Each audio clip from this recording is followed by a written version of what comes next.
চাওক আপোনালোকে নিশ্চিতভাৱে জানে আমাৰ হাইলাকান্দি জিলাৰ বিভিন্ন ঠাইত এই ৰিমাল আৰু প্ৰবল বৰষুণৰ কাৰণে আমাৰ বহুত ক্ষয়ক্ষতি হৈছে চাওক আপোনালোকে নিশ্চিতভাৱে জানিছে আপোনালোকে এই লক্ষীনগৰ যিটো আমাৰ আৰক্ষী চকী আছে আজি ৰাতিপুৱাৰ পৰা মানে আৰক্ষীবিলাকক মানে বেলেগ এটা স্কুলত স্থানান্তৰ কৰা হৈছে আপোনালোকে জানে এই লক্ষীনগৰ এলেকাত প্ৰায় 100 বেছি পৰিয়াল এতিয়াও পানীৰ নিচত আছে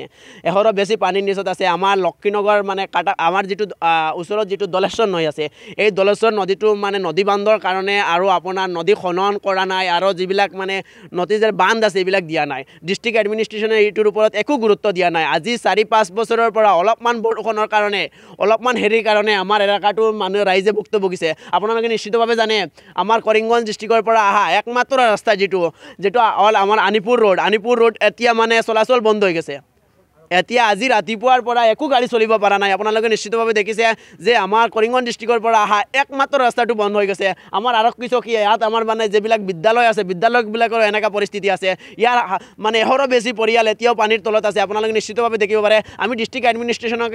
এইটো কথা আহ্বান কৰিছোঁ অতি সোনকালে যিবিলাক গবাদি পশু আছে এবং যিবিলাক স্থানীয় ৰাইজ আছে মানুহ আছে পানীৰ তলত আছে এইবিলাকক অতি সোনকালে খাদ্যৰ ব্যৱস্থা কৰি দিব লাগে ৰিলিফৰ ব্যৱস্থা কৰি দিব লাগে এইটো আহ্বান কৰিছোঁ